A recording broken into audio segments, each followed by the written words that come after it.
Coach, just overall thoughts on today's win. Happy we got out of here 2-0 on Thanksgiving weekend. I was shocked at the energy level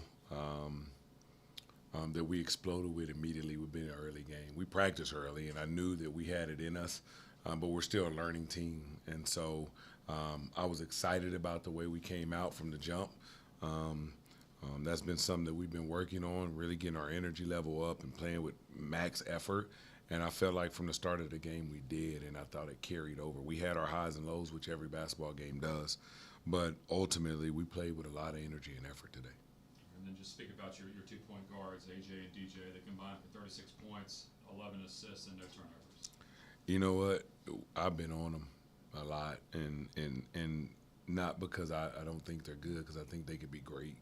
And so it's just a growing process with two guys. One that's limited in his, well, I guess both limited in their Division One games actually, and so I think they're growing and understanding. Even though they had unbelievable stats today, there's still some stuff they could clean up and get a lot better. I feel like we passed up wide open jumpers to take tougher shots at times.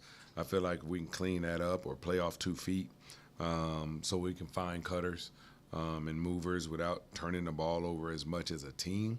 Then those two are going to get even better. I feel like we're really seeing AJ's just aggressiveness really start to emerge. I mean, he's spot up threes, just the drives, the physicality that he's playing with. I don't remember really seeing a whole lot of that last year. It's just a matter of he just has to take more control of the offense. But it seems like he's just more physical in his game, I guess. Yeah, he's a physical guard. He's a big built guard. He lacks quickness, we know that, but he knows how to use his body, and he can get even better if he understands to pick his shots. And if he keeps shooting the ball at the clip he's shooting it at right now, people have to close out. He's going to be tough to guard downhill. I know you mentioned last game you felt like Sir Isaac's energy was just a great response. Again, really great game from him. And just talk about what he's brought off the bench for you guys and just kind of his role emerging. I guess. Yeah, like I felt like for the first few months or whatever, he was trying to find a role, who he was here, and how he fit in. And I think he's starting to see it. And I think the game's starting to slow down. To his credit and to my assistant's credit, he spent a lot of time in the film room. He's actually turned his practice level up to where he is going really hard in practice, and you can see it translating on the court. And we did some things earlier in the year, and I made the statement: practice has to matter, and it has mattered. And you can see where him and DJ have just exploded the last 2 games. I know we talked in the preseason. You felt like 1 through 5, just length was going to be a strength of you guys. I felt like we were really seeing it on the glass. I know they had some offensive rebounds, but for the most part, I feel like 1 through 5, like whenever guys were in there, it was just rebounds after rebounds, fighting for loose ball. I mean, it felt like a collective effort of just kind of maintaining those extra possessions. I don't feel like we rebounded this good since Isaiah and Bacho days, Isaiah Crawford and Bacho days. But it's one of our emphasis. We haven't shot the ball well until today. And so if you don't shoot the ball well, you can still win games. You better go get second and third chances to go score.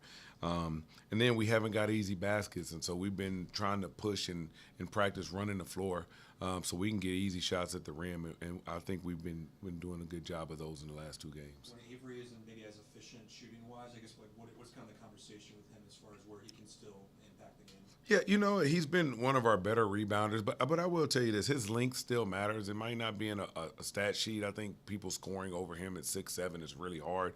But also Talik Chavez started the same way. I mean, he couldn't hit the side of a barn maybe the first 25, 30 threes, and then he just exploded. I'm gonna tell Avery to stay confident because he's a really good shooter, and if he stays confident, the game slows down for him. I think he'll get the same thing. You'll see the same thing you see out of DJ and AJ, and I think Scooter's a better shooter, and he's shown too. So I think you'll start to see those things slow down. They'll become better in those areas. What was clicking for you in the second half? You only had a 7 point lead at halftime. You were able to build that out to 27 in the second half. Just seemed offensively, you just got whatever you wanted. Yeah, we put stops together too. I think it was 2 days ago or 3 days ago when we played Indiana State. We got a big lead. We got up to 10 point lead, but we didn't get any stops. We took our minds off defense. So we kept preaching in the huddle. We got to continue to get stops, and we can turn stops into points. They can't press if we get stops. They can't stop and go into their 2-3 zone if we get stops. We just got to get stops and push tempo, and we did that. And then we found some things in ball screen stuff that was working, and we just kept getting downhill and getting layups. What do you feel like you got the most out of this MTE and playing these 2 games? A chance for our guys to really, I guess our fans to see our guys play here at home.